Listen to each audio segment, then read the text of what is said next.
Members, friends, and I'm sorry I'm reading, I don't need to. Members, friends, guests, immediate past President Benny Monheit, Dr. Benny Monheit, and our recent and newly elected President Associate Professor Peter Shatner. Welcome.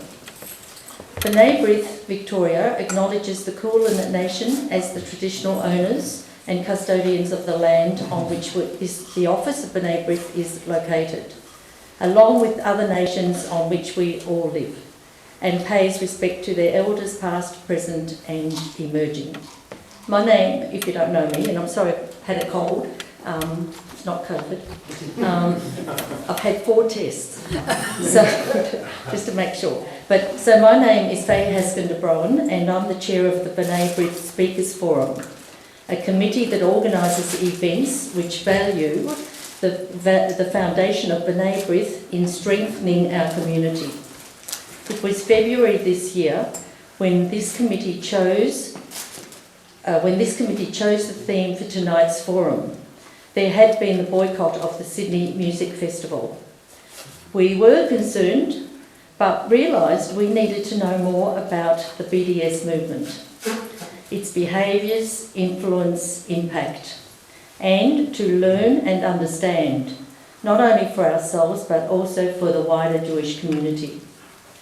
Our initial plan to have this forum was in April, and we needed to change that because the date clashed with a very important event that was facilitated by AUJS and the Australasian Zionist Youth Council, and that was the Great Debate. I don't know if any of you were at that.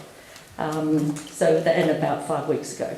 Anyway, most importantly, we wanted our panel to include the perspective of the student on campus and the impact the BDS has on them. Little did we know that changing our date would be so timely. As you know, right here in our own backyard, last week, the Melbourne University Student Union voted in favour of the BDS, calling for an academic boycott of Israel's universities and academics. And then following this, in the last few recent days, the University of Sydney Student Union, although not quite the same, passed an anti-Israel resolution. I do understand also that there was a motion passed last February in relation to the BDS, and I think Natalie might speak about that tonight. And tonight we have an excellent and highly knowledgeable panel and moderator who have the expertise to help us understand what BDS is and how we can counter the movement. We want lots of interaction, so please don't hesitate to ask questions as the opportunity arises. At the end, around 9 p.m, we have tea, coffee and bickies back there and time for a brief chat. Now, we'll move on, and I would like to, and I'm really pleased to be able to introduce you to our moderator, Daniel Aghion, SC. Daniel is the President of the Jewish Community Council Victoria, the JCCV, the roof representative body of the Victorian Jewish community. Daniel is also Honorary Secretary and Vice President of the National Representative Body, the Executive Council of Australian Jewry, ECAJ. Professionally, Daniel is a barrister and Victorian Senior Counsel, practising civil and commercial litigation. He has previously received the Ron Merkel QC Award from the Victorian Bar for his pro bono advice and advocacy in respect of homeless and elder law. Daniel and his wife have 3 children who attend Jewish day schools. Thank you, and over to you, Daniel.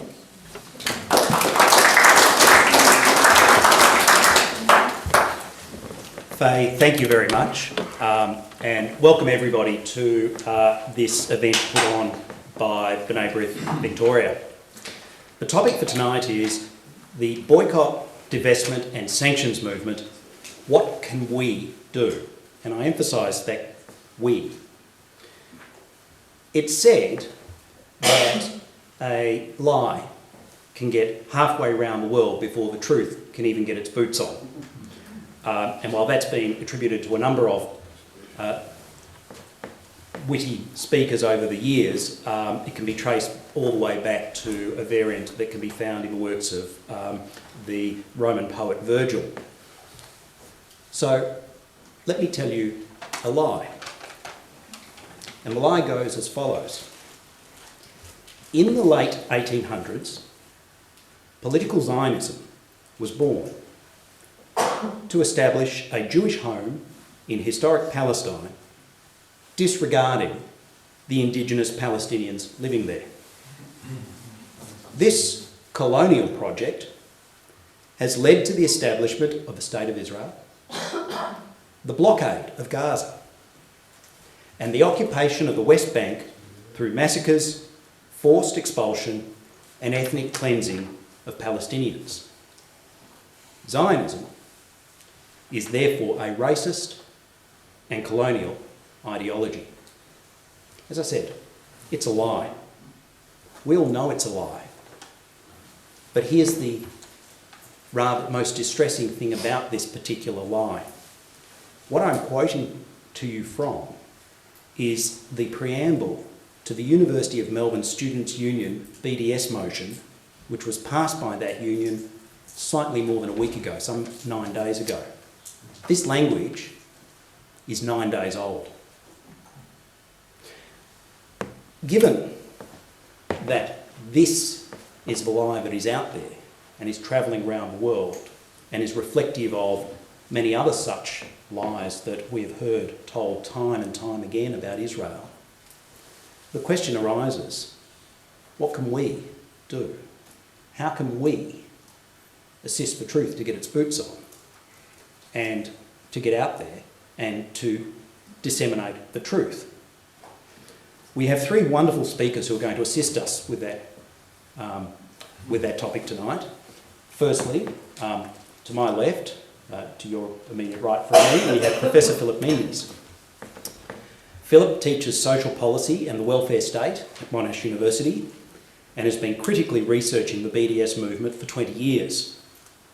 His publications in this area include Boycotting Israel is Wrong, jointly with Nick Dyrenforth, New South Wales Press, 2015.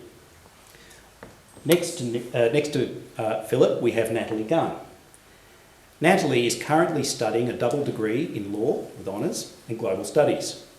She is currently serving as the president of the Australasian Union of Jewish Students, which we all know as AUJS, and was the vice president in 2021. Natalie has been actively involved in AUJS for 4 years and has served on their board for the past 2 years. She therefore has the benefit of being able to give to us the current day perspective of students on campus. And then thirdly, and no less importantly, we have Dr. Brent Carlill. Bren is the Director of Public Affairs at the Zionist Federation of Australia, ZFA. Previous to this, he conducted research for the Department of Foreign Affairs and the Department of Home Affairs on the civil and human rights situations and security trends of a range of Middle Eastern and South Asian countries. Bren's PhD examined why the Israeli-Palestinian debate is so intractable.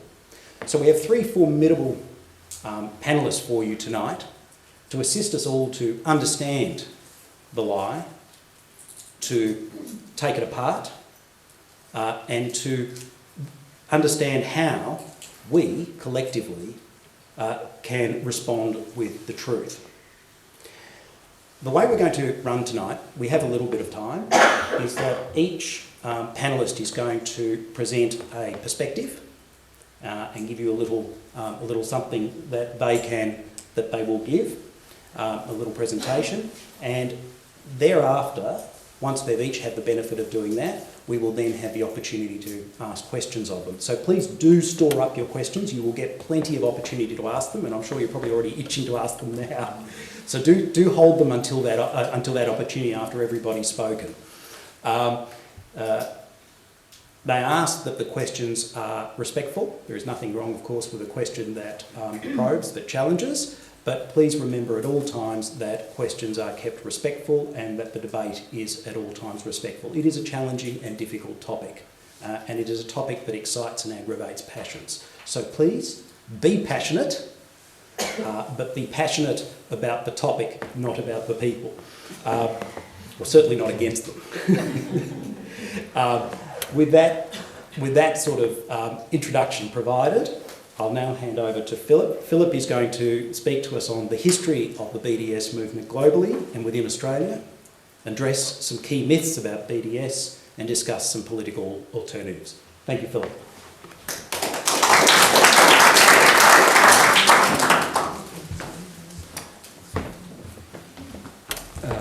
Good evening, everybody, and thank you for the kind intro, Daniel.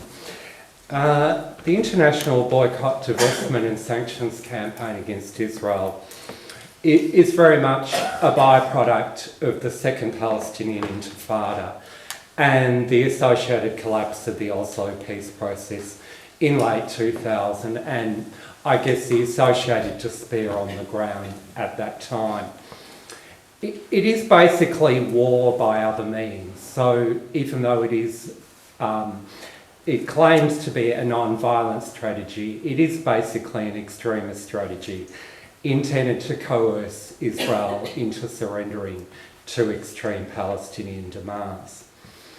It's not a campaign about ending the Israeli occupation of the West Bank or ending the blockade of the Gaza Strip, or even about challenging particular Israeli policies towards the Palestinians. Rather, the entire aim of the BDS movement is to paint Israel as a racist state, a colonialist state which has no right to exist, and at a political level to transform Israel into an international pariah similar to the former apartheid regime in South Africa. The method used to do that is one of ethnic or racial stereotyping based on labelling all Israeli Jews as an oppressor people. And that is a labelling whatever their diverse political perspectives or actions on the Israeli-Palestinian conflict. And as we know, there is enormous diversity within Israel. Now, the proposal for a BDS emanated, ironically, from a United Nations Commission forum on human rights held in Durban, South Africa, in September 2001. The Conference Non-Government Organisation Forum, which was characterised by blatant anti-Semitism, flyers saying, we wish Hitler was still here, that sort of thing. It was even worse than that. We can go into it later. So very much anti-Semitism as well as anti-Zionism urged the cessation of all relations with Israel.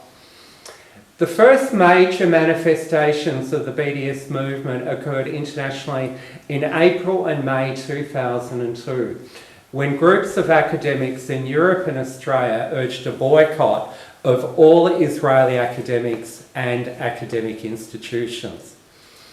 The timing of those initiatives was instructive in that they commenced immediately following the height of the Palestinian suicide bombing attacks in March 2002, which killed 63 Israelis and injured many hundreds at that time.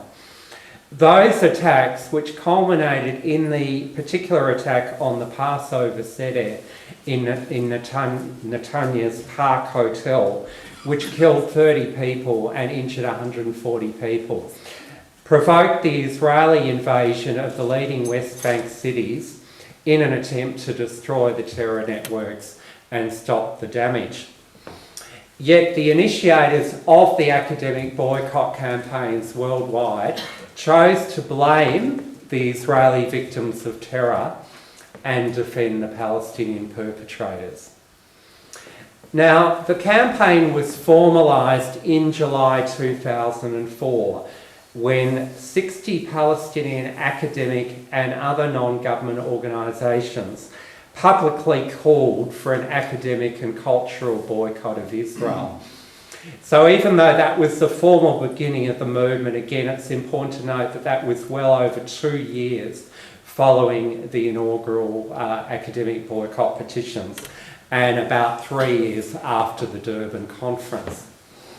Now, the campaign has 3 key aims, which may sound reasonable in principle, but once unpacked, reveal a malevolent zero-sum agenda, which is basically yes to Palestine, no to Israel. So, 1, to end the Israeli occupation of lands occupied in the 1967 war, including East Jerusalem, and dismantle the security barrier. 2, to achieve full equality for the Arab Palestinian citizens of Israel. 3, to support the rights of return of Palestinian refugees from the 1948 war, including their demand for a formal right of return as implied by UN Resolution 194. I won't go into those 3 aims in detail at the moment. I know a number of the other speakers are going to engage with them a bit, but we may come back to them. So, to state the very obvious, the BDS is not intended to promote a 2-state solution that respects the national and human rights of both Israeli Jews and Palestinian Arabs. Rather, its leading Palestinian proponents seek the demonisation of all Israeli Jews and the delegitimisation of Israel. All of the official statements that emanate from the Palestinian campaign for an academic and cultural boycott of Israel emphasise that the first and foremost priority of the campaign is to reverse the events of 1948, i.e. to reverse the foundation of Israel that led to the Palestinian refugee tragedy.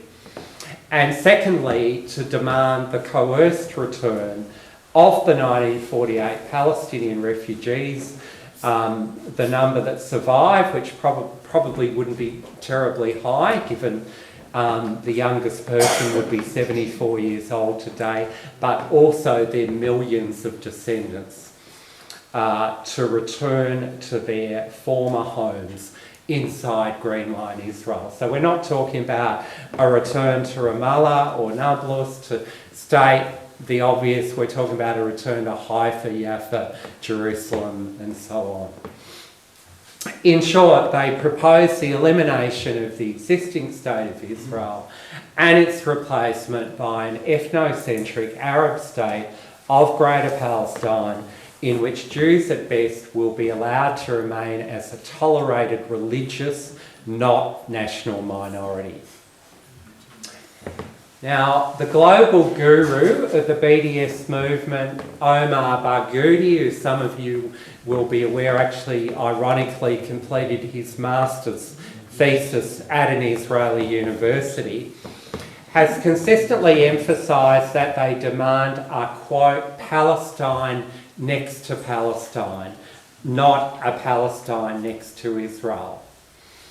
The reason for this is that, in my opinion, the BDS movement is basically an old-fashioned time warp movement that mirrors the earlier hardline Fatah position pre the 1993 Oslo Accord, or perhaps the PLO's implicit recognition of Israel in late 1988, in favour of a united Arab national state of Palestine replacing Israel. Fatah did not believe that Israeli Jews were a national group entitled to national self-determination, nor do Barghouti and his core followers today. The leading BDS advocates are not disillusioned liberals who were emotionally mugged, to paraphrase the famous line of the American neoconservative Irving Kristol, by the failure of the Oslo Accord to deliver a two-state solution. Rather, they remain conservative ultranationalists who were almost certainly never genuine supporters of two states in the first place. So looking at the history of the movement in Australia, which I have obsessively followed and critiqued for reasons that my family do not understand. Well, maybe some of them do. The May 2002 academic boycott petition, led by anti-Zionist fundamentalists John Docker and Ghassan Hage. And Docker, some of you will be aware, a person of Jewish background, had a history of extreme anti-Zionism dating back to the 1970s. The later protests led by the far-left socialist alternative group outside the Israeli-connected Max Brenner chocolate shops in Melbourne and other cities. The activities of the former Sydney University Centre for Peace and Conflict Studies, which did get shut down later, but it was headed by Jake Lynch, an English journalist, and the Associated University of Sydney for a BDS group convened by Nick Reimer. The New South Wales branch of the Australian Greens, including the farcical Marrickville Council BDS motion of late 2010 by the Greens-dominated council.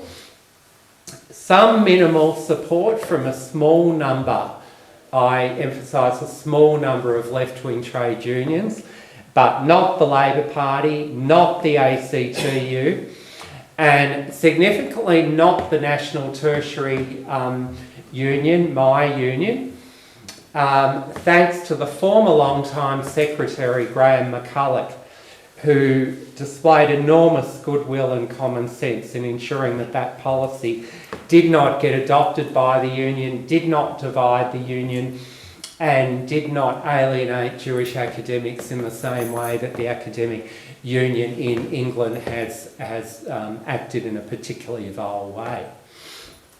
The frenzied recent attempts by BDS advocates to bully and harass participants in the Sydney Festival and then the Melbourne-based Queer Film Festival to withdraw.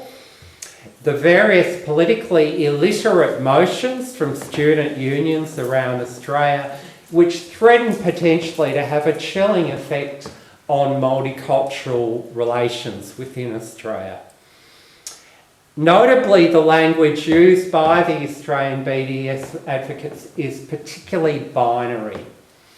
They glorify all Palestinian Arabs as inherently good, and in contrast demonise all Israeli Jews as bad people that deserve to be excluded and silenced. They do not use any positive terms such as peace, reconciliation, compromise or tolerance that might advance conflict resolution. So what can people do? One thing we can do is expose common myths about the movement, which are often prevalent in more progressive circles. One, we can ensure people know the BDS movement does not support a two-state solution. Rather, it demands the elimination of the State of Israel. Two, the BDS movement is not an anti-racist movement.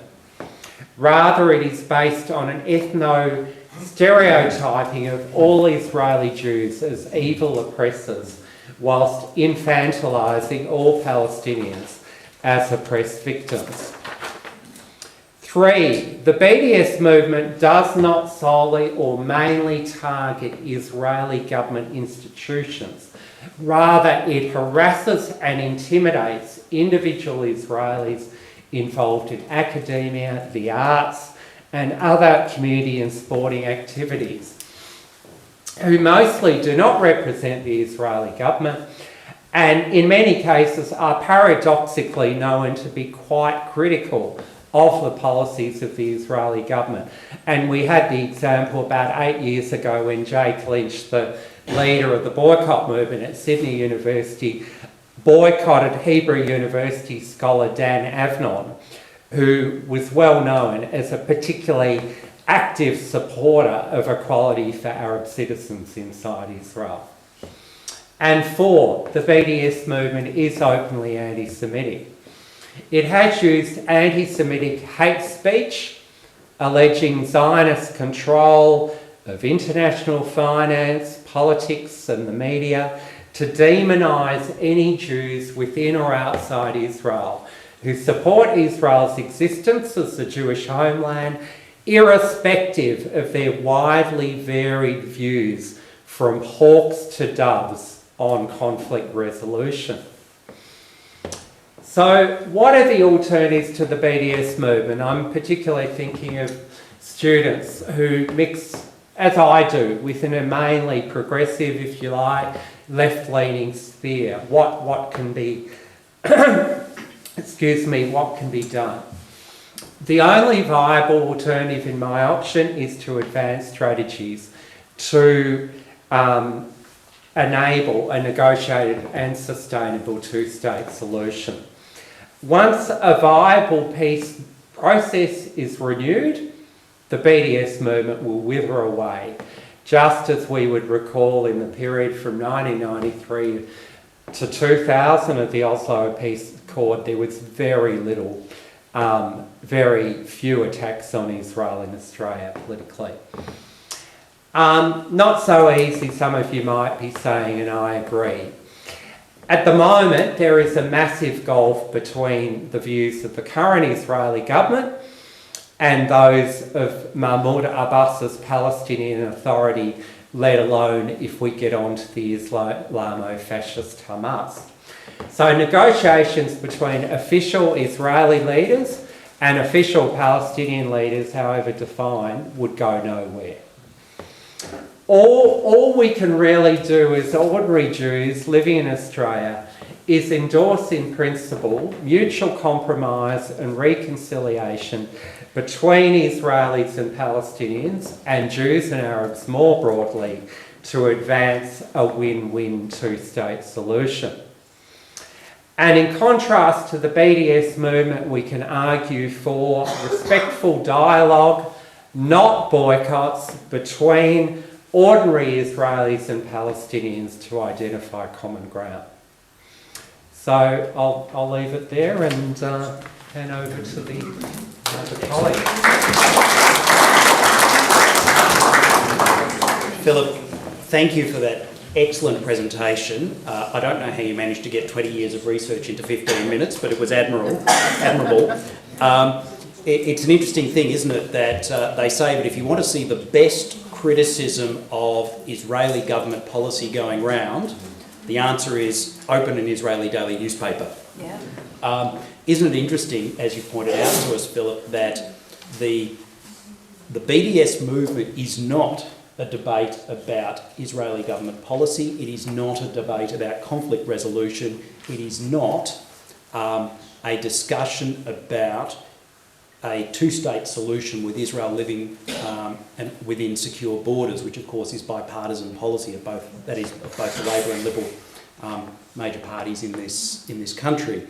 Your point is that the BDS movement involves delegitimisation of Israel as a state and of a Palestine next to a Palestine. That of course gives us much to think about. Our next speaker, Natalie, is going to speak to us on the nature of the BDS movement on university campuses and the impact, or impacts plural, of the BDS movement on students. Thank you, Natalie.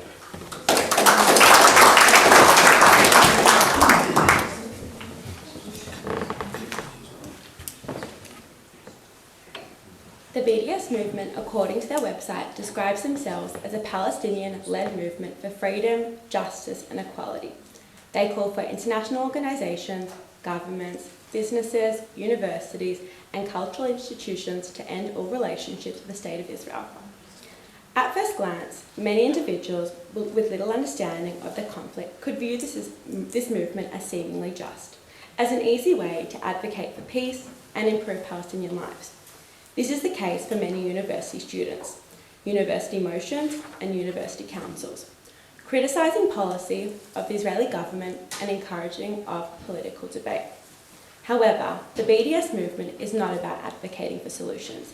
Instead, it hides behind terms like justice, anti-racism and equality, which is how BDS is too often conflated for world peace, justice and being woke with the times. In the same vein, BDS claims to stand up against anti-Semitism. However, their policies of no engagement, conversation, or relationship with anyone who associates with the State of Israel is not calling for destruction of the world's only Jewish state, but they are normalising the targeting of Jews across the world. This movement has had rising influence on university campuses in the United States, but also in Australia and New Zealand. Over the past few years, we have seen university academics sign letters in support of BDS, motions passed that support BDS, and rallies that call for BDS. Fortunately or unfortunately, the timing of this panel is most prevalent. As Faye and Daniel both mentioned, just 9 days ago, the University of Melbourne was hit with a BDS motion titled BDS and Solidarity with Policy. This is not the first motion that we, as AUJS or as the Jewish community, have seen. It is the most recent. The motion called for the University of Melbourne Student Union, UMSU, to adopt BDS, support an academic boycott of Israeli institutions, calling on the university to participate in an academic boycott and cut ties with Israeli oppression of Palestinians, and called on the university to divest from corporations implicit in the Israel apartheid, and direct the CEO to update the UMSU ethical register and boycott companies that support and profit from the Israeli apartheid, in line with the BDS Australia organisation's guidelines. This motion is vehemently anti-Semitic. It is one of the worst ones that we have seen, conflating Zionism with racism and speaking on behalf of Jewish students. I'm happy to touch on the process a bit later if you're interested, the AUJS and MUJS, the Melbourne University Jewish Student Society, undertook when we heard about the motion a bit later. However, overall, we were very grateful to see the university condemn the motion and call it out for what it is, anti-Semitic. The unfortunate part is that while the university administration deems the motion to be anti-Semitic, students on the council do not. Just on Friday, the UMSU president wrote a post saying that BDS is non-violent action to put economic and diplomatic pressure on the State of Israel through peaceful tactics. The broad aim of BDS is to both promote human rights and to ensure consistency with international law to achieve freedom, justice and equality. These aims are the key drivers of this UMSU resolution. She acknowledged that this is a complex issue that generates strong and polarised views. It went on to say that UMSU deplores and denounces bigotry and hate speech in all its forms.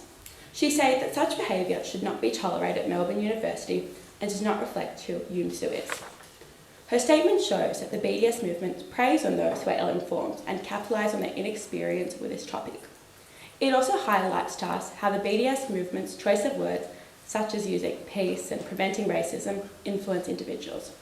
It is also quite contradictory to say that UMSU denounces bigotry and hate speech when their motion quite literally incited hate. The most problematic part of this motion is the fact that it fails to note that BDS suggests that the only way to achieve peace in the region is through the delegitimization of Israel. There is no push towards initiatives that promote dialogue. There is no acknowledgement of the Jewish self-determination or our own religious, spiritual and cultural connection to the land. BDS normalised applying a double standard towards Israel, holding Jews accountable for the actions of the Israeli government and denying the Jewish people the right to self-determination, which are all three examples of contemporary anti-Semitism, as highlighted by the International Holocaust Remembrance Alliance Working Definition of Anti-Semitism, IRA. A similar motion, as I mentioned, was passed at the University of Sydney in February this year. The motion specifically said it supported the boycott of Sydney Festival, which was put forward and passed in the SRC. Unfortunately, I only learned about this motion once it had been passed, and there were a few Jews that spoke out against the motion, which was really great to see. Unfortunately, they were attacked by the students on that council.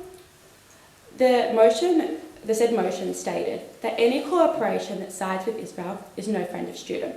This motion explicitly excluded students with a connection to Israel from the SRC's definition of the student body.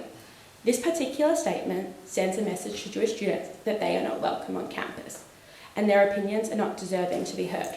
As a council is supposed to represent all students, the behaviour of the SRC is very shocking.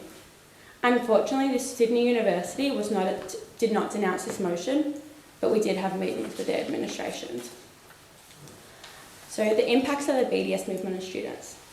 The movement speaks for us and silences us. The BDS movement takes away the ability of us as Jews to define anti-Semitism. It fails to recognise Jewish self-determination and connection to the land of Israel, and it silences us. When we call out BDS, we are shut down. This is most prevalent in more progressive and left-leaning circles, whereby Jewish students are excluded or uninvited. These groups will recognise that a swastika is anti-Semitic, however they fail to recognise that anti-Zionism is anti-Semitism. They exclude us as Jews from spaces and make us choose between our progressive values and Zionism. They perpetrate it as evil. So, how can we support Jewish students? We can learn more about the Palestinian narrative. Their history and their story are important. We should be engaging in constructive dialogue and criticising policy. However, it is sometimes unfortunate when those who stand against us are not willing to do the same. We cannot allow the BDS movement the power or ability to speak for us. It is important that we don't give it that power. Can support AUJS. If you're in university or you know someone who's at university, they should join AUJS club and show that there is a Jewish presence and that we're there and we're proud to be there. And as a community, we all need to have a collective voice on these matters. Thank you.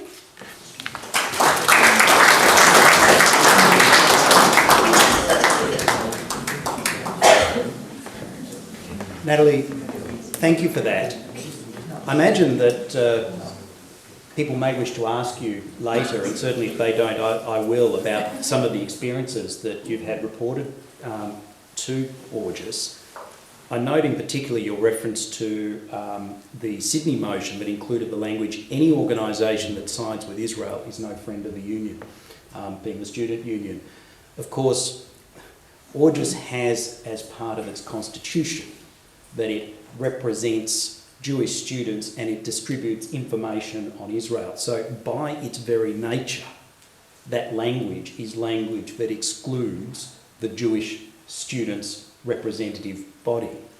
And that's quite distressing to me, and I'm sure to everybody here. And that's why I suspect people will want to ask you about some of those experiences on campus. We thank you for the work that AUJS does, and some of which you've summarised for us, recognising that a lot of this activity does happen on campuses. Those two speeches helpfully and naturally lead to our third presenter, Bren. Bren is going to discuss with us where BDS needs to be challenged, what individuals can do, and he will present a discussion on narratives in this area. Thank you, Bren.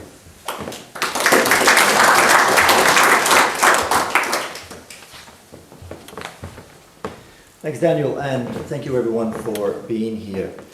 You know, my very first public presentation about the Israeli-Palestinian dispute was to a B'nai Brit audience, and that was in a different state, and sadly it was in a different century, but I remember it well, and so it's such a pleasure to speak to you this evening. So as Daniel said, I'm going to talk about individual and communal responses to BDS and some of the approaches that we might take. But let me start with this. Support for BDS in the wider community risks undermining Jewish resilience, because Zionism and connection to Israel is a core part of modern Jewish identity. And it doesn't matter if you're secular or religious, if you're right or you're left, almost every single Jew has some kind of emotional connection to Israel. And even if they do want to see Israel change, to fit in more with their worldview, they don't want to see Israel disappear. And anyone who doesn't want to see Israel disappear is a Zionist, even if they don't wave the Israeli flag at demonstrations. And so by making Zionism evil, supporters of BDS are trying to undermine Jewish identity and resilience. So if you remember nothing else from what I say tonight, please remember this.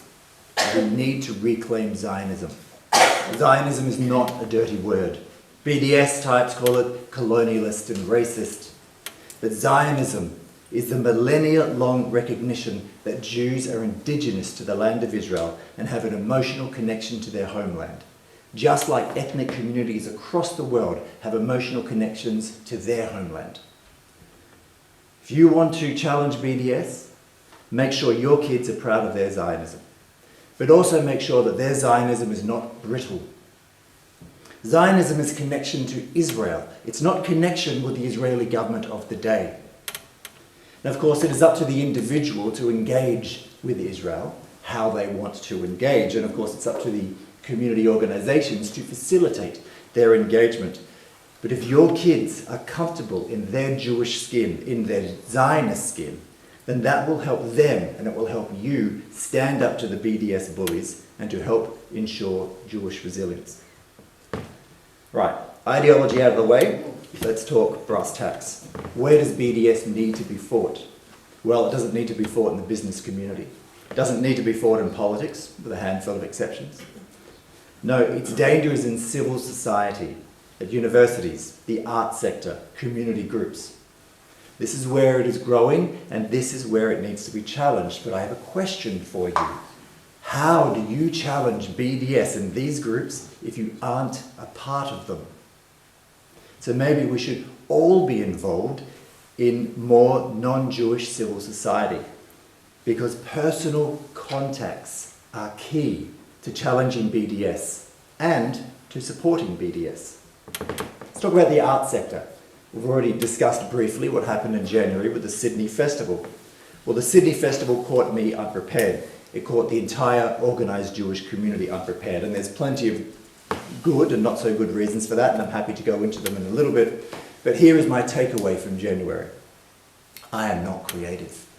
I have few contacts or friends in the creative industries, but I need to develop a network. The organised Jewish community needs to develop networks with the creative industries, because there are plenty of Jews, plenty of Zionists in these industries, and I want to meet them, to swap ideas with them, to learn from them, and to ask them what kind of help they need from me if and when they need that help. As we've heard, BDS also needs to be fought at universities, and I cannot emphasise the importance of AUJS here. I'm going to give you a short anecdote. I first got involved in professional Israel advocacy about 15 years ago. Back then I worked for AJAC. Now through AJAC and through AUJS I met two students at Melbourne University. One guy was called James Patterson, another student was called James Mentor, although back then he called himself Jimmy. Now James Patterson was involved in the Young Liberals, Jimmy Mentor in Young Labour. Through AJAC and through AUJS, they both learned that the Israeli-Palestinian dispute is complex, and they both learned that one-sided ideas like BDS or like unfair criticism of Israel needed to be pushed back. Now today James Patterson is a senator for the Liberals. He's not Jewish, but he is one of the Jewish community's strongest friends in Parliament. He is one of Israel's strongest friends in Parliament. James Mentor is not a senator, but I'm pretty sure he'll get there one day, but he is the senior advisor to another senator from Labour. Now that senator is of Italian background. He has no connection with the Jewish community whatsoever, but he is a friend to Israel in Parliament because of James Mentor on his staff. So what's my point? The relationships that AUJS forges today and the battles that AUJS fights today will impact Australia and impact the Australian Jewish community in 10, 15, 20 years' time. So AUJS needs and it deserves the full support of the Australian Jewish community. So how do we fight BDS? Well, individuals have a role, organisations have a role, and of course the State of Israel has a role. So let's talk individuals. How can you fight BDS? Number one, contact your elected representatives, local, state, federal. Tell them that you're a Zionist. Tell them that Israel forms a key part of your identity and that you support strong political and economic relationship with Israel. Add more colour if you want, but keep it brief. My point, if these elected members don't hear from you, they might not realise the extent of community rejection of BDS and the extent of community grassroots support for a strong political engagement with Israel. Because they are definitely hearing the opposite from our enemies. Now it's currently election season. It is very easy to get in touch with every single candidate in your electorate. Get in touch with them. Ask them, if they're elected, how are they going to strengthen Australia's political and economic relationship with Israel? Second way you as individuals can help challenge BDS is to financially support a Zionist organisation that you think is doing a good job. Now, we might not all be John or Pauline Gandel, I get that, but honestly, every little bit helps. Number 3, individually support those people who stand up to BDS.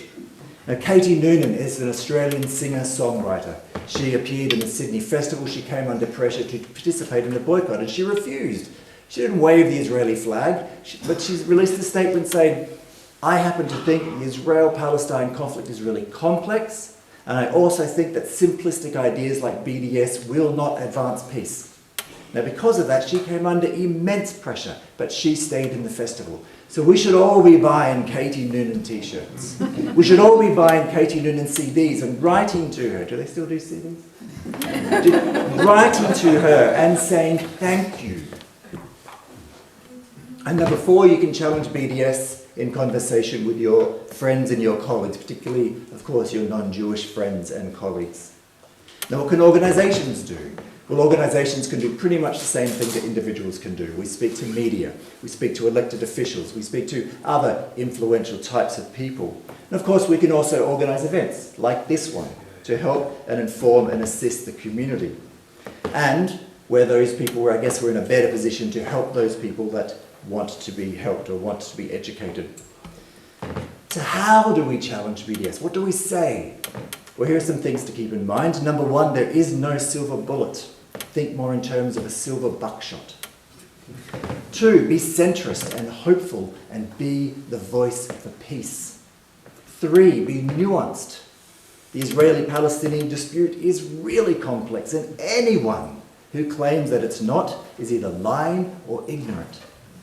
But ultimately, and most importantly, it is about narrative. What do I mean by narrative? Well, narratives are the way that people understand the conflict. It is the lens through which they interpret facts about the conflict. Now, hands up, who has seen the film Inception? Right, well, all the rest of you have got some Zionist homework to do. Go look it up. I looked it up. It's not on Netflix, but it's on pretty much every other streaming service there is. So the basic premise of the film Inception was that a new technology was developed, allowing 2 or more individuals to share the same dream while they're both sleeping. And because of that, it was possible to change someone's mind while they slept. But the beauty of that is they would think they changed their own mind. Okay? Now, that, in a way, is like narratives. If you can change someone's narrative about the dispute, if you can change that fundamental way that they view the conflict, then every new piece of information they find, they will interpret through that new narrative. Okay, so accusations about Israel participating in ethnic cleansing and apartheid are examples of that narrative battle. Those people are trying to make Israel morally beyond the pale. They are trying to insist that Israel has no right to exist. They are trying to change people's narrative view. So what are the core narratives about the conflict? Well, pretty much when it comes to BDS, people will view the dispute through one of 2 categories, 1948 and 1967. Some people will want to reverse 1948. They will want to destroy the state of Israel. And other people want to reverse 1967. They want to end Israel's occupation of the West Bank. Now, it's worth keeping in mind that many people who support BDS and who genuinely want Israeli peace and a viable 2-state outcome support BDS because they believe that Israel holds all the cards and that the lack of peace is Israel's fault. So understanding the narrative of your interlocutor will understanding the narrative of your interlocutor will change the way that you approach that conversation. And really, for those who genuinely want peace but who are mired in ignorance, don't go too hard on them. Guide them. Educate them if they want to be educated, and be willing to admit that Israel shares some of the blame for the lack of peace. Even if, like me, you think that most of the fault lies with the Palestinians. Now, BDS supporters that want to destroy Israel, well, for them, BDS is just a means to an end. Okay? But others who support BDS, They do so because, as I said, they think that Israel is morally beyond the pale or that Israel doesn't want peace. But therein lies a key weakness of BDS, because it is relatively easy to prove that Israel is not morally beyond the pale, that Israel is just as good or just as bad as every other Western country out there. And of course, it's very easy to prove that Israel does want peace, notwithstanding the last decade of governments. Now, I mentioned ethnic cleansing and apartheid. Well-meaning but ignorant people will buy into those claims, and you need to have answers to rebut them. But you need to be succinct. Don't make their eyes glaze over. You know, I'm at the risk of running out of time. The other night, my wife and I were watching Bohemian Rhapsody, which is like the biopic of Freddie Mercury and Queen, okay? And it ends with their set at Live Aid in Wembley Stadium in 1984. And my wife said, you know, let's watch it. So we go on YouTube and we watched the original Queen Live Aid set, and it was wonderful. And then my wife said, strategic mistake, she said, what other bands played? And this is where I have to admit that since the mid to late 80s, I have been a devoted fan of U2. And despite all of my attempts, my wife is still somewhat agnostic when it comes to U2. So I said, U2 played at Live Aid. We should watch that. And she said, okay. And so we turned it on and we were watching, you know, an amazing set. And this song came on, Good Bad, and my wife said, this song's really good, but I've never heard it before. And instead of just saying, yes, it is good, I launched into this exegesis of Bad and the album it came from and where you two were at that stage and their history and so on. And then she went off and brushed her teeth, and I watched the rest of the set by myself. Don't make people's eyes glaze over. If someone says that Israel is an apartheid state, you can say, I completely reject that. And I've got a load of examples to show how wrong that is, if you're interested in hearing them. And then shut up. Wait for them to engage. And they might not engage, but if they engage, then you've trapped them into a conversation.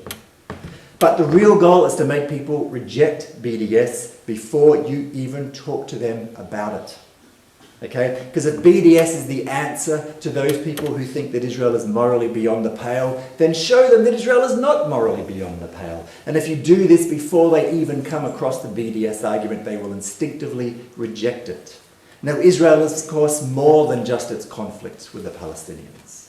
Find something that Israel does well that is of interest to the person you're talking to.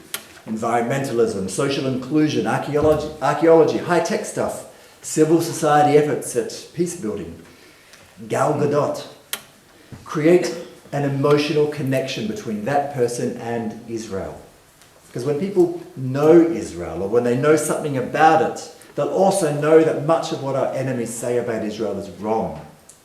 Consider the AUJS. I mentioned AUJS before. They send politicians and journalists to Israel for a week-long tour. Now, these are not propaganda tours. Of course, AUJS has an agenda. It's a pro-Israel organisation. But these politicians and journalists are smart enough not to have the wool pulled over their eyes. But what they see when they're there is a highly diverse country. And it's a highly complex situation. They see Jews and Arabs on the streets together and working together, and they know that ideas like apartheid are bollocks, and they will instinctively reject BDS when they return home. So in summary, a strong and comfortable Zionism, especially in our youth, is the strongest defence against BDS. Civil society is where BDS needs to be challenged, and personal relationships are the key to challenging BDS. Both individuals and organisations are involved in the fight, and when you're talking to people about the conflict, work out whether they want to end Israel's existence or whether they want to end Israel's occupation.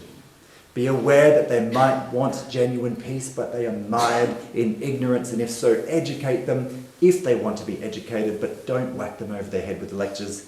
And finally, there is real value in making people see Israel beyond the Israeli-Palestinian dispute. And with that, I'll close, and I'll be very happy to answer questions.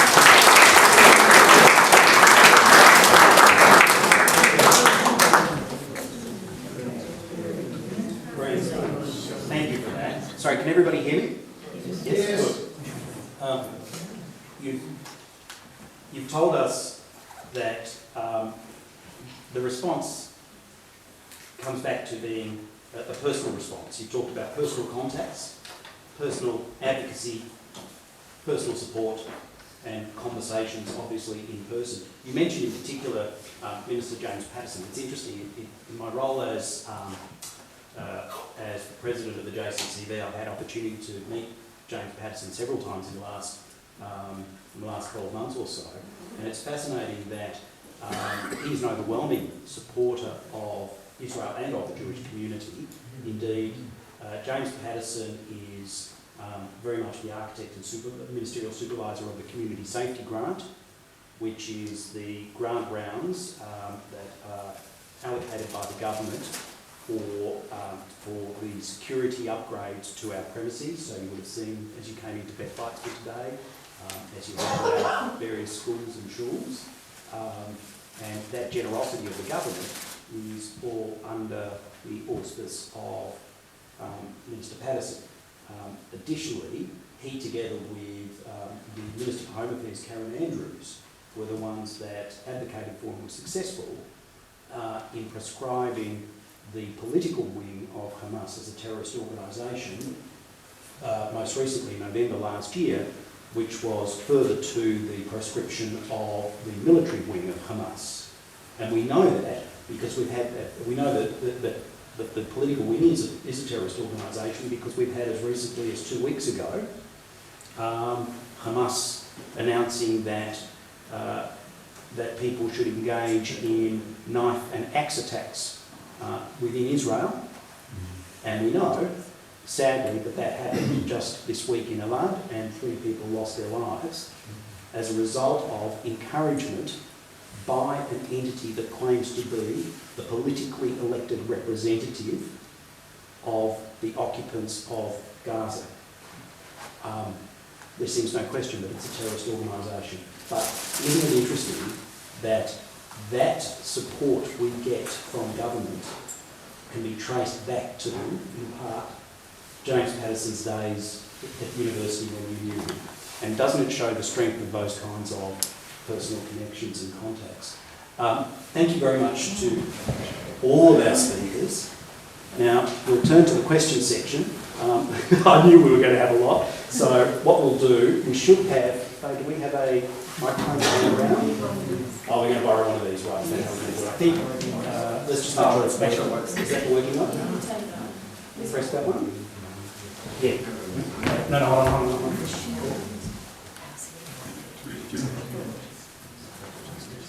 Hello? Is it working? Is it working? Okay, we use it.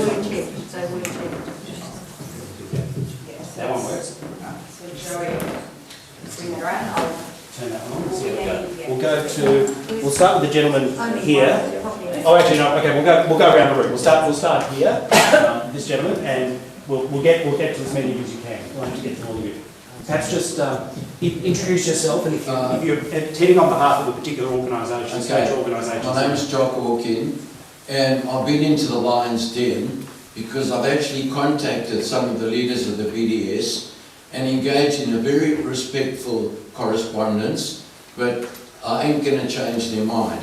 But what I would like to bring up is, for my sins, I have access to all the Palestinian websites, and they are training up a bunch of very bright, media-savvy people who are the darlings of writers' festivals, the ABC, and when these young women come on, they spout out all sorts of wonderful statistics.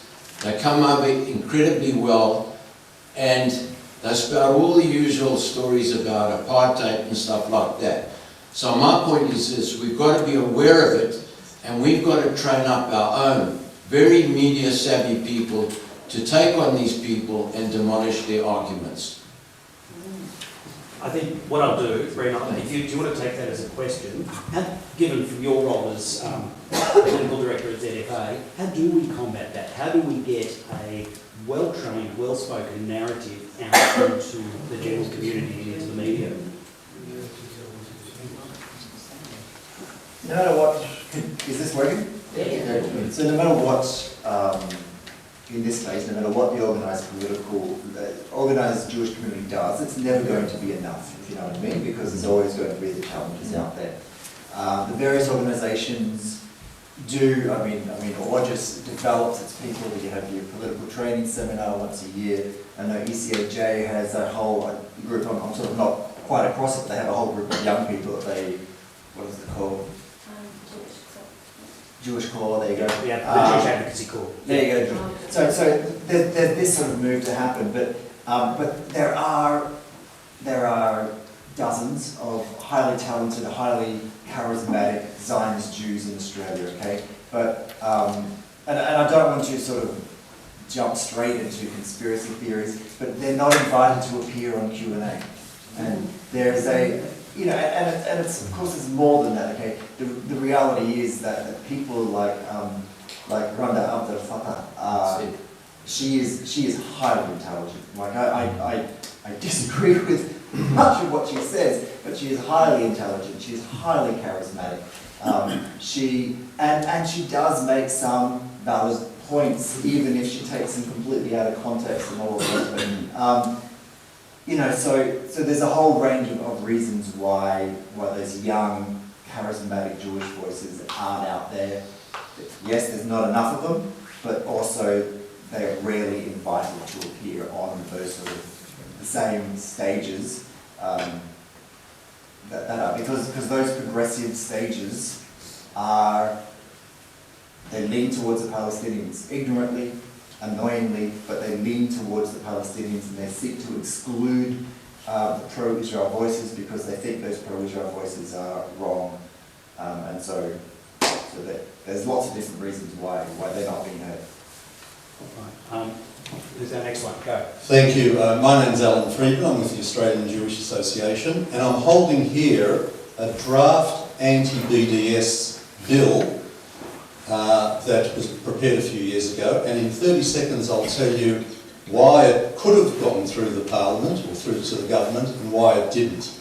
This was 2017. The Australian Jewish Association approached a few politicians and instigated a process where the government draftsman started preparing an anti-BDS bill. It went to the office of then Prime Minister Malcolm Turnbull.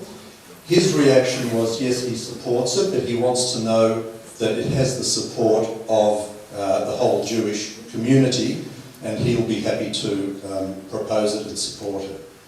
That was good. We thought that was good. The AUJS went to, firstly, the Rabbinic Council. Alan, can we move to a question, please? They were very keen.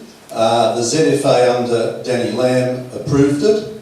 The ECAJ and AUJS didn't approve it. They opposed it. So we could have had an anti-BDS bill, and I'll ask you for your comment as to what you think about it. We could have had an anti-BDS bill that would have been useful at the time of the Sydney Festival, but because of these events a few years ago, it was opposed and it didn't get through. So I'll ask you for your reaction. So I think that might be a question perhaps, Phillip, you want to have a look at. And the question really is this. First of all, let's understand what an anti-BDS bill would be. And you might assist in that. But as I understand it, it would be a piece of legislation that would criminalise or outlaw any kind of BDS campaign. So I guess the first question is that what you want to understand the anti-BDS bill to be? And then the second question is that something we should be looking at? Well, of course there are anti-BDS bills and there are anti-BDS bills, and having not seen the draft of the bill, I've got no idea of the content. But what we have had in America and some other countries are certain legislatures passing anti-BDS bills, some of which have targeted the BDS movement boycotting Israel, and some of which have also targeted activities that boycott products developed in West Bank settlements. And the latter is very problematic for a whole range of reasons. So with any anti-BDS bill, the question would be, is the bill compatible with a two-state solution? Is it a bill intended to oppose extremism, but allow for the possibility of negotiations and compromise, or is it a bill intended to forward and progress a particular extreme view in favour of a greater Israel? But having not seen the bill or have no knowledge of this, I have no idea where that particular draft sat. More generally, Phillip, speaking more generally, what are the pros and cons of that kind? Let's assume that we could approach government tomorrow and we could say, look, we want to see the ban or outlawing of BDS campaigns. What are the pros and cons of that kind of approach? Well, I think there are a number of pros and cons. I mean, I think if the BDS campaigns are about hate speech and racial vilification, and the type of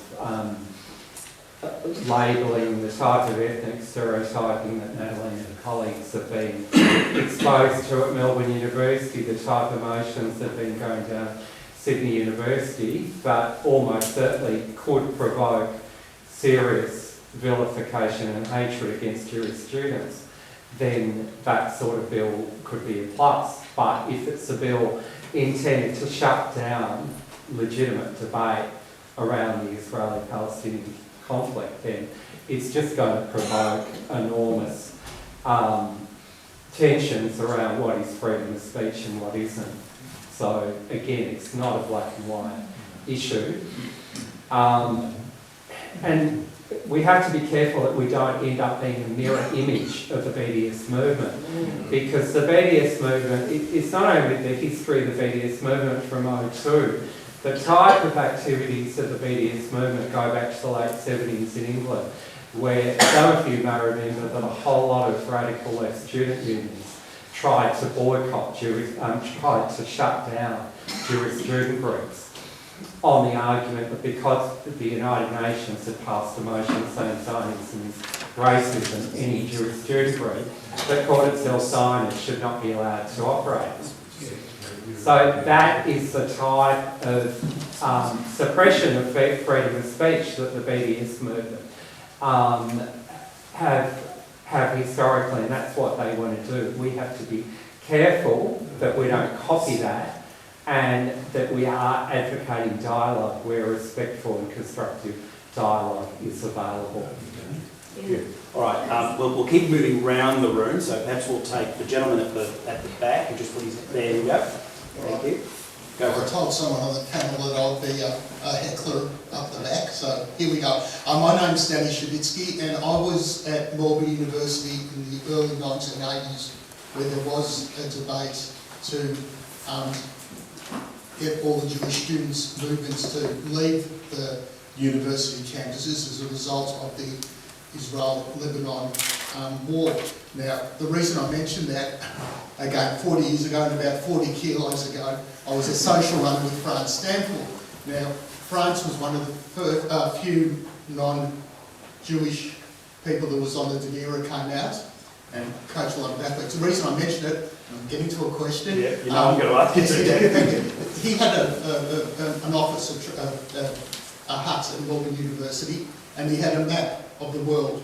And at the time I was about to go to Israel for what was 18 months, and he was questioning me, why are you going to Israel, why are you so pro-Israel, and he did it with a grin on his face.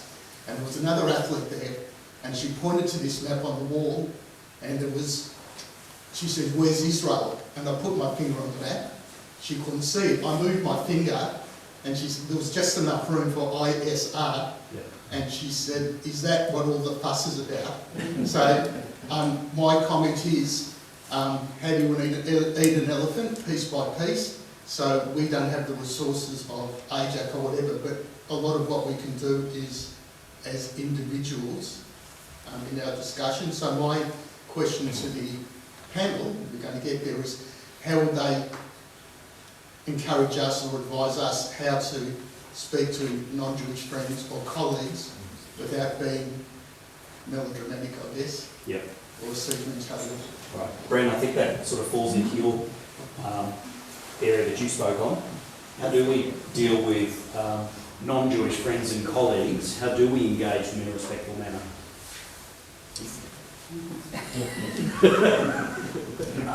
Look, it depends on your relationship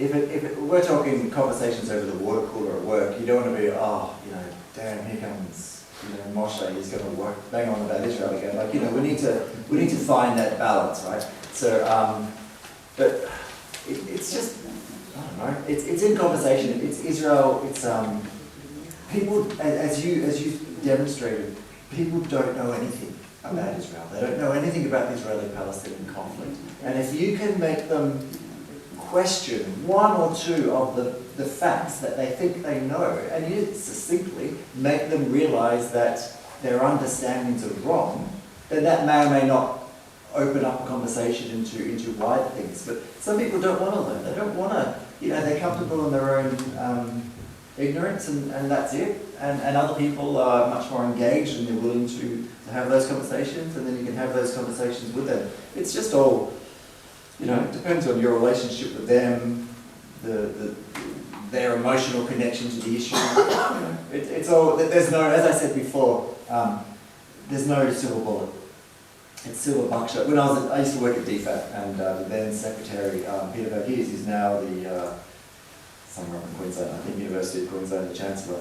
That's what he used to say when we're trying to get a policy done, we're trying to achieve an objective. Think in terms of the silver buckshot. There are lots and lots and lots of different things that need to be fired all at the same time in order to get the effect that you want. So some of it might be personal conversations over the water cooler. Some of it might be, I don't know, cultural events that happen, and some of it might be, you know, this or that. There's lots of different ways that you can show that Israel is A, more than its conflict with the Palestinians, and B, that their understanding of the Israeli-Palestinian dispute is not quite, you know, it doesn't quite match reality.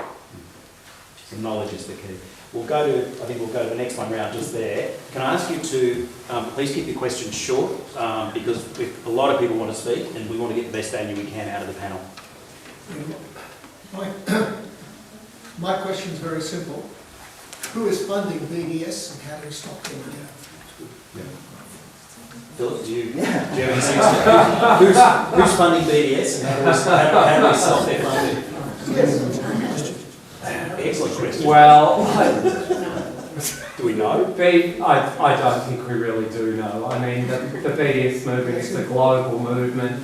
It is a movement mainly of Palestinians within the Middle East, beyond the Middle East. I mean, Bren quite rightly earlier mentioned Randa Abdel Fattah and her various colleagues here. Janine Kullik is another one who's made a bit of a splash behind, I think, trying to bully people not to participate in the Sydney Festival. So a lot of people do this just like, you know, Jews and Zionists do out of their own goodwill, their own energy, their own resources. I don't know that they're spending an enormous amount of money on it because, you know, one issue we haven't really talked about is impact on Israel. I think probably all the speakers would agree the impact on Israel per se has been very, very minimal. So if they are spending a lot of money, they're probably not getting a good bang for their buck. Not good value for the dollar. Now, next question. We'll just keep moving around. Go for it. Yes, hi. My name's Alex. Two very quick things. It used to be that people would say I'm anti-Israel, but I'm not anti-Jewish. Phillip, based on what you said, I understand that's no longer the case. Are people now proud to say they're racist, they're anti-Semitic? That's the first thing. And the second thing, sort of based on following on Alan's point, it seems like the BDS is quite a unified movement. Do we have or do we need a unified Jewish movement to combat it? I'm going to bring Natalie into this discussion now. And the reason is as follows. One of the interesting things about the Melbourne University motion was that it tried, in a very facetious and false manner, to distinguish between anti-Zionism on the one hand and anti-Semitism on the other, completely unsuccessful. But perhaps, Natalie, if you can deal with that question about that supposed difference between anti-Zionism and anti-Semitism and your experience on campus. I think... I think it's just very soft. Just close your mouth. There. I think for most of students, of Jewish students, the enemy, so to speak, tries to make us make a distinction between the two. They say anti-Semitism is something that none of us can get behind, but anti-Zionism, Zionism is a evil thing, as everyone said tonight. So I think they try to make us have that distinction, and I think it has been successful, unfortunately, some people, but I think collectively as a Jewish community we've been very successful in saying, no, Zionism and Judaism are inherently the same, and they always will be, and it's important that we as a community maintain that messaging. I don't think they've been successful at that at all. And that second question that Alex raised about an organisation to combat it, perhaps tell us a little bit about what AUJS is doing in this space. Yeah, so AUJS at the moment is building relationships with non-Jewish students, especially those in charge of councils, SRCs, unions. It's been difficult in some areas because of difference of opinion and more left-leaning groups controlling those unions. But with the more right-wing labour rights specifically, we've been very successful in forming really strong relationships. And even with those we don't have the strongest relationships or have very different opinions, they're actually happy to have a discussion, and it's usually quite productive. Obviously, sometimes it's not going to be that's the case, but the majority it's actually been quite successful. And I guess in strengthening our communities, like voice, I think it's important to recognise, especially on campus, that AUJS is that sole body on campus, and AUJS needs to speak for students because we have those connections with those students. And also, they care what we have to say. Like, most of these people are our friends. They actually do care about us. It's just more the extremes on either side are not helping anyone. So I don't think we need a specific movement, but I think we need to have one collective voice. And I don't think it hurts us if we have someone too right-wing, and it hurts us if we have someone too left-wing, because unfortunately it kind of meets in the middle, and they don't care what we have to say. But sorry, did someone just say, can you get a whole group of Jews agree to the same thing?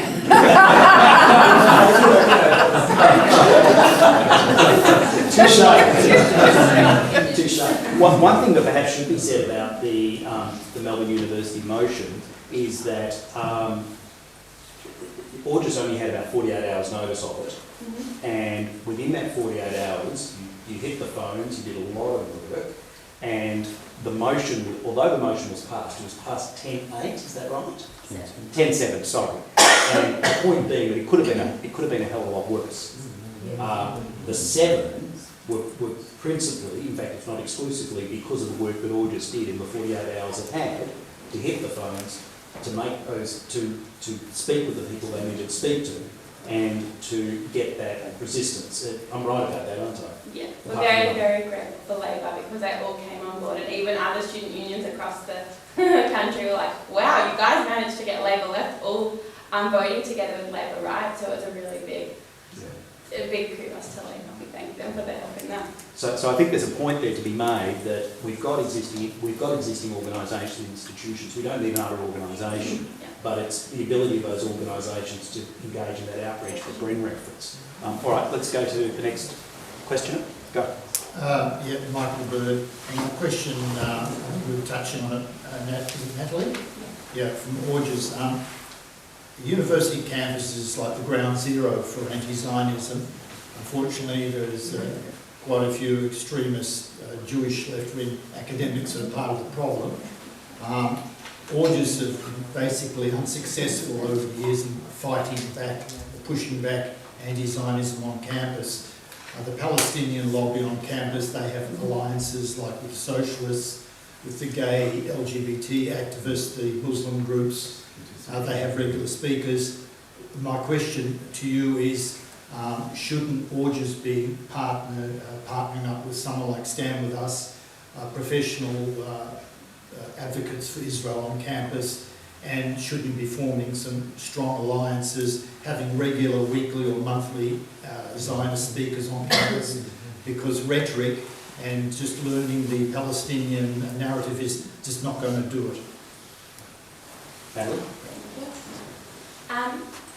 So to touch on like the two elements of your question, yes, like we are doing more, and we are trying to bring more speakers onto campus. It is difficult, and we have to be very careful about the way we go about that, because unfortunately, like as we've seen, like when we're very, very loud, and especially if motions are being brought up on campus, we actually can get in trouble for Israel lobbying and intimidation. So we have to be careful. We do a lot of stuff behind the scenes, which isn't seen. So we do have connections with groups like Labour and Labour Right, and they are our allies. That isn't publicly seen, and the Liberal groups on campus are very supportive, and even other cultural groups. Like, we have really good relationships with some Muslim groups on campus, and you wouldn't know that. So I think it's really important that, yes, we should be doing things in media, and yes, we should be a loud voice, and we are a loud voice, and we are a proud voice, but it doesn't all have to be in front of the camera. And I think that's really important. A lot of the action, a lot of the advocacy happens behind closed doors, and I think we need to remember that as well. Yeah, it's a fair point, isn't it? And indeed, a lot the work we were just talking about, a lot of that was done behind closed doors, and if it had been done openly, it might not have had the same outcome. But it's a difficult decision to make, isn't it, Michael? How much is open and how much is not open because of, you've just got to make the difficult call. It's obviously not working. Well, I don't know about that. I think the answer, I do question that, because it may be a question as to whether it's working as well as it can. And that's really the question, isn't it? I don't know about, because could AUJS have produced a different result in the motion? Who's to say? If they have the right strategy, yes. Yeah, that's the question. Is it the right strategy? Look, can I just jump in here? Young Liberals on campus barely have a voice, okay? They hold events, they are loud and proud, they hold events, they do stuff. No one votes for them on campus. Why? Because campus politics is to the left of broader mainstream society. So the fact that AUJS got a 10-7 vote is astounding, and the fact that AUJS, if AUJS holds weekly meetings, no one will come.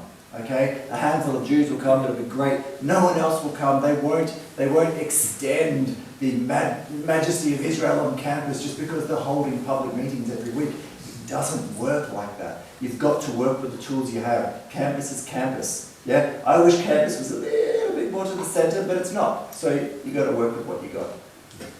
All right. Next question. My name's Morris Klein. I present the Aghion program on Ethnic Community Radio. Just a bit of information. I happen to be a member of the AUJS as well. Sydney Festival, we invited two of the prominent boycotters to come and join us on the program, Judith Lucy and Dan Ballard. Ballard was initially very enthusiastic. I think you mean Tom Ballard? Tom Ballard, sorry, Yeah. Tom Ballard. Very enthusiastic. Yes, I'm in, no problems. You come to coming in. I was only joking. No, a bit of dialogue. Most of these people are gutless wonders if you wish to engage with them in debate. Remember that. But we're talking about encouraging people, your friends and what you know.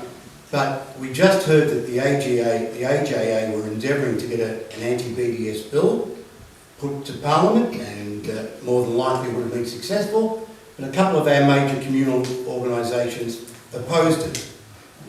We just had a comment from Mr. Mint. Well, we've just heard how anti-Israel, or the raison d'etre of the BDS, is the destruction of the State of Israel. And we just heard a comment about from Mr. Mendes. Come to your question. Yeah, I'm coming to it. We just heard a comment from Mr. Mendes saying that he's not familiar with the bill, he doesn't know what the content of the bill was, but we shouldn't try and mirror the BDS by outlawing them. Well, as far as I'm concerned, if we can have a Parliament law and enact law to have BDS outlawed by any means, what's wrong with that? Okay. What's worrying about mirroring what the BDS is? Because we know they are a dishonest organisation, and that's how you counter them with the truth. Okay. So what I'll do, I'll deal with it this way, because I think it's already been canvassed, but I'll just go back to Phillip briefly. You did talk before about the pros and cons. Let's just revisit that for a short period. Let's ask ourselves this question. What would be wrong with going to our contacts in the government, whichever government it be after May, and saying, well, we want an anti-BDS bill? I think that would be up to the elected organisations of the Jewish community, whether it be the ECAJ or the JCCV or the New South Wales Jewish Board of Deputies, that legitimately can say they represent the community, they represent a wide spectrum of views in the community, and they're informed by that wide spectrum of views. So if there was a bill put up, that it would reflect the views of a majority of the community. Would it depend upon what the bill was? No. No. Brent, go for it. Yeah. So, Labor will never, ever, ever support such a bill. The Libs might, although even they would probably be divided because it would be seen by many in the Libs as suppressing freedom of speech. The Labor would never support it. So currently there is bipartisan support for Israel. Yes, we want Labor to be a bit more pro-Israel than they are, but there is bipartisan support for Israel. This would end that. Number two, the supporters of the Palestinians and the pro-Palestinians in our society would say they are trying to suppress our free speech. And all of those people in the middle currently wavering on Israel and the Palestinians would side heavily with the Palestinians because the Jews are trying to suppress free speech. And number three, it would be seen among anti-Semitic types as Jews and Jewish businessmen using their contacts with the elite in order to, solve things at the top instead of grassroots getting the people to support it. So for three reasons, it would be a colossal own goal. It's not a good idea. What do you do for cancer? Well, I'm not sure that's quite an appropriate analogy. But all right, but you've got the answer. All right, let's move on to another question.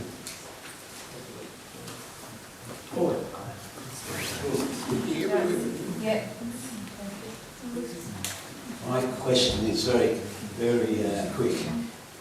When you say BDS, most people in the community wouldn't even know what you're talking about. And I think that what is needed, or my suggestion is, wouldn't it be an idea to have communal wording through Aghion, for instance, to get out there what exactly BDS and what it's doing. So I don't know whether Phillip, do you want to deal with that, or Brent? It's an excellent point. So Adam, Claude, you're talking about information within our community. Yes. Yeah. You mean within the Jewish community? Yes. Okay. Yes. Well, I guess that would be up to the representative Jewish organisations, but I wouldn't recommend that outside the community because I think the great value of Australia is that 95% of the population don't know what BDS is and have got no interest in finding out what BDS is. And I certainly can say as an academic, the great majority of students are not interested at all. It's a small group that are politically active and obsessed. But if you want the community yourself, personally, to get out there and combat these people, you've got to know exactly what it is you're combating. So, combat. Bren, do you want to speak briefly on that? Because, of course, your role as political director of the ZFA, to some extent your role is outward-facing, but perhaps some of it is inward-facing as well. To what extent is there a need to educate our own community about this and to educate about the need for them to engage in the acts that you've recommended tonight? Happily, my role as an outward-facing public affairs means I usually don't have to deal with the community. I don't know anything about it. I just know about it. But yes, I hear what you're saying. I think a campaign like that would risk elevating BDS to what it currently is not. The fact that the majority of the community don't come across it, don't really aren't across what BDS is, shows that BDS is pretty minor. The fact that the majority of Australians, overwhelming majority of Australians, have never heard of it, shows what a minor thing. Now, BDS is an irritant. It means a lot to us because we're Jewish, or in my case, I'm Zionist, so it means a lot to us. But to the average Australian and on a completely objective level, it doesn't actually mean that much. So we care about it, and it does need to be fought, but I don't think it needs to be elevated in the public conscience, including the public Jewish conscience, to what it currently is not. Does that make sense? I think the people who are interested in BDS come to events like this to learn about it, but the overwhelming majority, they're not interested. Well, one of the things that might be said about that is that if you're talking about the two major political parties, it's not on the radar for them, and it never works. At least as we can perceive. Our work, Anthony Albanese has consistently said, you know, I oppose BDS, I think it's outrageous. You mentioned the Marrickville Council. Albo was the one who was instrumental in getting that defeated. Like, you know, so the two parties are solidly against BDS. All right, we'll move to another question. Let's go to this gentleman here. We'll work our way around. Thanks, guys. Natalie, and perhaps the others as well. My question is regarding the battles you're having to fight at the university level, right throughout the community as well. Given that the students and the academic body were all born well after 48 and 67 took place, isn't the mindset which allows these anti-Israel thoughts to flourish based in what's happening or not happening in the educational system further back down the line at secondary and maybe even primary level about the history which is taught and perhaps not taught properly? Do we need better education on Israel at the primary or secondary level? I think we definitely need better education. I think even in Jewish schools, I think we need a more nuanced approach so that when we are on campus at university and we are giving motions or statements or whatever else it may be, we actually can answer and we can have a proper debate. I think something that really a lot of university students, Jewish university students, are struggling with is that they don't know how to have an open debate and they don't have the tools to retaliate.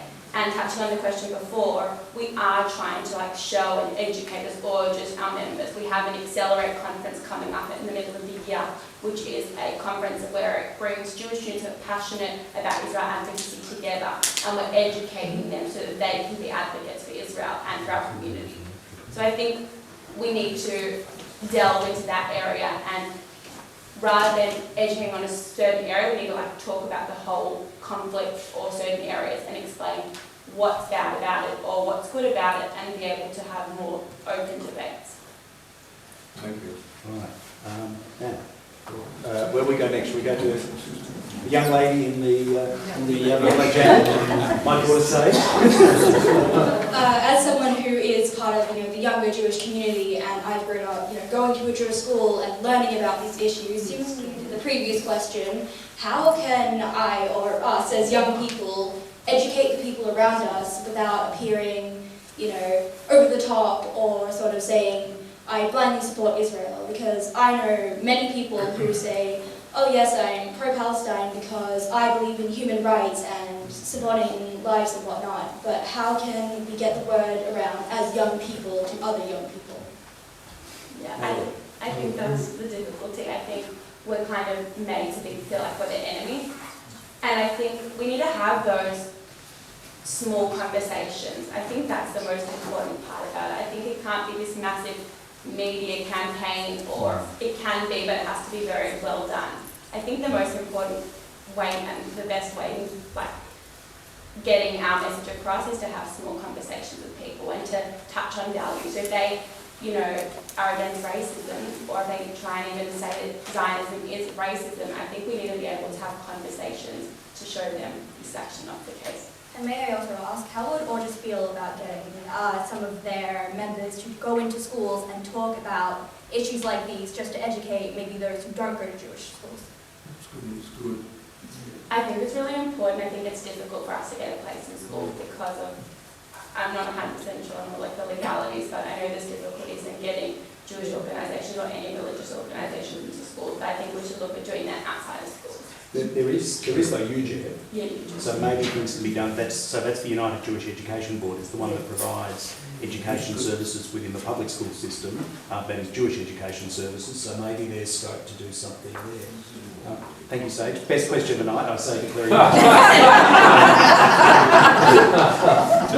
Second best question tonight. It's a takeover. Yes. One thing, when we ask what we can do to overcome the anti-Jewish, anti-Semitic trends that we see in the community, is in fact something that Brith is doing at the moment, and that's to engage. And I speak at the moment as regards to the Aboriginal community. And they are presently being influenced by the Bds, as we saw with the Aboriginal artists with the Sydney Festival. And also QAnon is in fact in there, and the fire at the doors of the Parliament, the old Parliament, and that's some action there. What we are doing is engaging, for example, with Aboriginal leaders and showing them that in fact we are very much for human rights and on their cause and so on. And so that's one way of doing it. And so I would commend you to actually look at and see. We have an actual function coming up on the 29th of May, but I'm not going to do a... oh, go on. Thank you. That wasn't a question, Dad. Do any of the panelists wish to comment on that before we move on? I might just say briefly, look, I think it is pretty evident that sections of the BDS movement are targeting sections of the Aboriginal and Torres Strait Islander community. They are putting an argument to them that they're both Indigenous peoples, they're both been destroyed by colonialism, and they're trying to form an alliance. And there are some Jewish people who work very actively with the Aboriginal community who are very worried about that campaign. Then there are Aboriginal people like Warren Mundine, that I guess are, if you like, the other end that are very pro-Israel. My personal view is that we need to demonstrate that we are engaging with the Aboriginal community about issues that matter to them, not to us. If we harangue them about this issue, that won't work. But if we can demonstrate that we're actually a friend and a supporter to the things that really, really do matter, deaths in custody, huge number of children out of home care, my main research area, they're things that matter to them, that we can show friendship, and that may have side effects later on. But certainly one group are targeting them, and that is having an impact. You look at the petitions, there's a petition online supporting the University of Melbourne Student Union motion that we've been talking about all night. A lot of the names on that are Aboriginal academics, which is very concerning. All right, we'll take two more questions perhaps, and then we'll finish up. Yeah, hi. Yeah, Ron Wright. When I want to just draw a parallel with Amnesty and then with BDS, and then get to the question. Okay, when I was at Monash, I used to be a very active participant in Amnesty International, writing all my letters and all that at the coffee shops back in the 70s. Okay, so I was aghast at what became of Amnesty. Okay, so I dug into it a bit, and there was a review into Amnesty in 2019 because of all sorts of explosions within Amnesty. And it turned out the review said that Amnesty was involved in bullying, public humiliation, discrimination, other abuses of power, routinely by management, toxic adversarial, multiple instances of alleged favouritism, nepotism in hiring, etc., etc. Okay? So, not many people are aware of Amnesty, of what its behaviour is, and I'm drawing a parallel with BDS. So, I think when I tell my friends about Amnesty, and I tell them this, the halo disappears. No longer a beautiful, kosher sort of organisation. It's full of dirt, right? So there's a parallel with this. So you don't attack what Amnesty does. You attack what Amnesty is. And I think that's the conclusion I make, is that you attack what BDS is, not what the arguments that BDS propose are about. The nature of Amnesty, BDS. So what that means is, around the water cooler, I think you need some messages about the background to the people involved in Amnesty, the dirt on them, on BDS. It's very important. Okay, so that's my main point. My question is, do you agree with that? Do you agree with that approach? Attack BDS as a movement and the nature of BDS rather than perhaps its arguments. And just one final point. Amnesty has about a budget of about $300 million. And it turns out that the funding, the main funders, there's a very small number of funders who contribute the majority of that funding. And you don't know who they are. And they're pulling the strings. So I think it's the same with BDS. There's a few movers and shakers that are putting a lot of money into this. And I made a big point about trying to attack the movement and some dirt on the movement around the water cooler, because it then discredits everything they say. I just ask as a strategy, what do you think? Brent, is it about the argument or is it about the people? They go straight to my silver buckshot thing. You use whatever works. Yeah. If that person is going to be swayed because you've got some dirt or whatever, then use it. If that person is going to be swayed because actually, Israel is peaceful, then use that, and so on and so forth. You use what works. As to funders, I have not done any research into this, and Phil will be much better, but my gut feeling is that BDS is, no. I'm sure there are supporters, and I'm sure some people are sponsored by rich people, but I think the overwhelming majority of people that support BDS or nominally support BDS, because those who are saying, yeah, I support BDS, they're not going to, all the miracle of our phones and stuff and all the stuff that Israel is involved, they're not going to suddenly throw away their phones and all the rest of it. We know that, okay? They don't actually implement BDS, but they nominally support it, okay? Completely lost my train of thought. I think most of those people it's a grassroots movement because it fits in with the progressive, human rights is a good thing, BDS is about protecting Palestinian human rights and stopping egregious Israeli abuses of human rights, and so they're like, yeah, BDS is great. That doesn't require lots of money. It's a grassroots thing, and really that's about the narrative. If we can change the narrative of all those millions of people that nominally support BDS, we'll win. But how do you change that narrative? If I knew that, then yeah. If we knew that, then we wouldn't be having this discussion. Yeah. All right. Last question, this gentleman here. Harry Lou, I want to know, whenever I come to these Jewish meetings, nobody gives a history of the Israeli-Palestinian problem. And I think it's because they don't know it. I've spent 3 years... I have PhD. Yeah, I'm not I've spent 3 years. Do you know much about John Henry Patterson?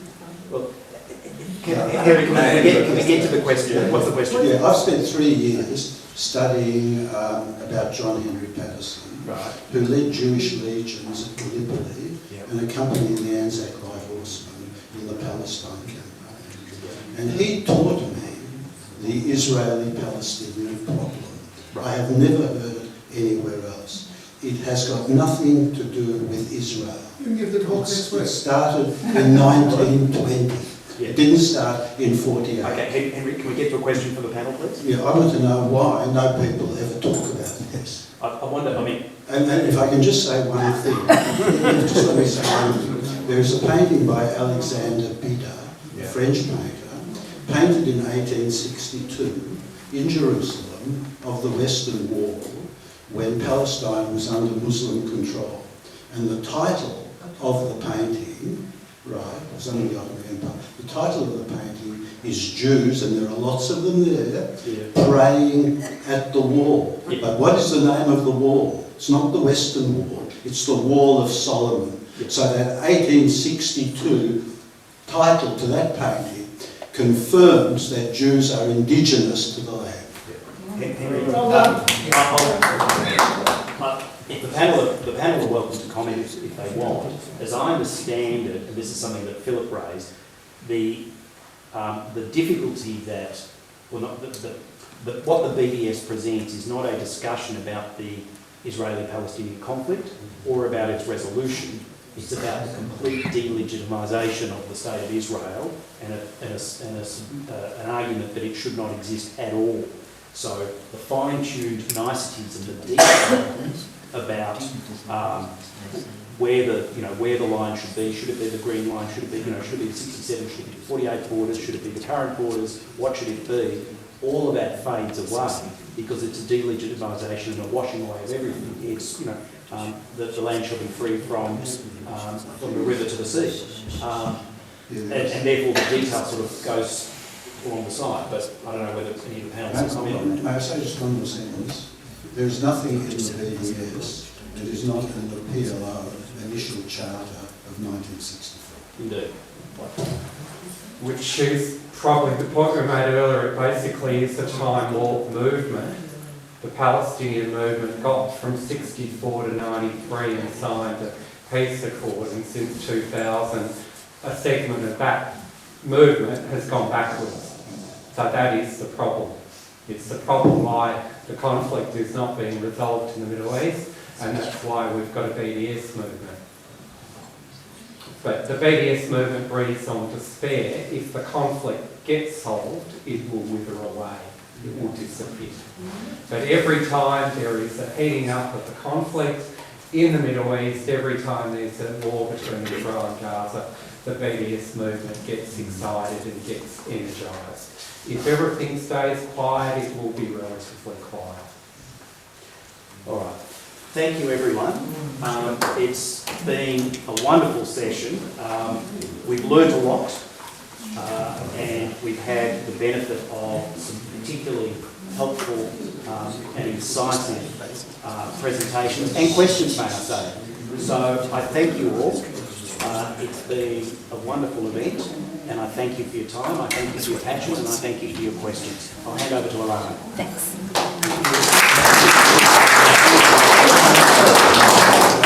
Thanks, Daniel. For those who don't know me, my name is Alana Aarons. I'm the CEO of B'nai Brith Victoria. So we just wanted to thank you all for coming, but certainly thank you to our three panellists and our wonderful mediator. We do have we will be making donations to Israel, to the Israel Commission for some fantastic projects that the B'nai Brith supports over there, and we've made a donation in your honour, and I'll give you those certificates. I guess what you're saying is we need to continue to support Israel, and that's certainly what B'nai Brith does. I think, there's a lot of emotion in the room. I think, we have our own opinions, we have our own thoughts, and I think what's important about this is that we have these discussions. And I think, as Jack alluded, there are many ways to have the discussions and many points of reference for this discussion. It is something very important that the B'nai Brith wants to continue to have these discussions. So those of you who are and aren't members, we will maintain a conversation with you about this, provide as much information as we can, continue the conversation, give you the ability to answer, as you quite rightly, how do we find those answers? So we'll continue to seek, some of that information and share that information to assist you. But ultimately, thank you for having this conversation with us, for enlightening us, and thank you all for your wonderful attendance and your questions. So thanks.